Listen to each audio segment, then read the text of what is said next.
alıb aşağı düşəcəyini düşünür. Yəni düşə də bilər. Yəni bir çoxları gözləyir ki, buranı yarısını long açırlar, amma short açanlarda təbii ki olur. Və əksər traderlərin çoxu stop qoymurlar. Cross marja ilə böyük məbləğlərlə əməliyyat açan traderlərdən gedir.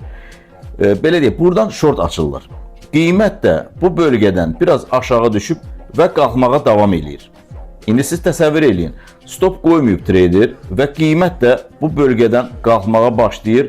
Təbii ki, trader çox böyük zərərdə olur. Və qiymət də gəlir növbəti direncdən, məsələn, belə deyək, növbəti direncdən reaksiya alır və aşağı düşməyə başlayır.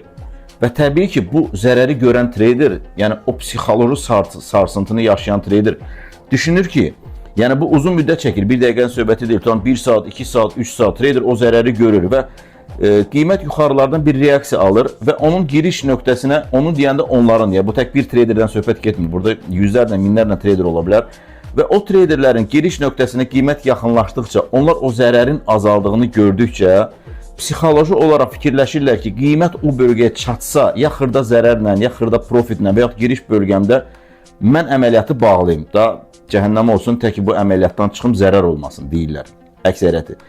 Qiymət də bu bölgəyə yaxınlaşanda təbii ki, artıq səbirləri çatmır, yəni kimsə biraz qalmış giriş nöqtəsindən, kimsə o giriş nöqtəsindən, kimsə biraz aşağılardan əməliyyatları bağlayırlar.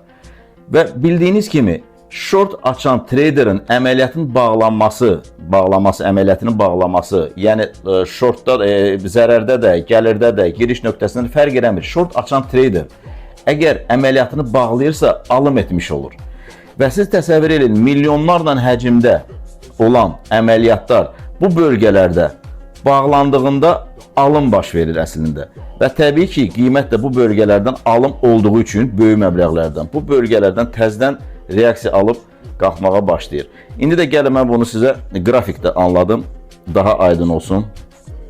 Gəlin bunları, yəni yuxarıda, gəlin baxın. Baxın, fikir verin. Qiymət bu bölgələrdən yuxarıya doğru hərəkət eləyir. Baxın.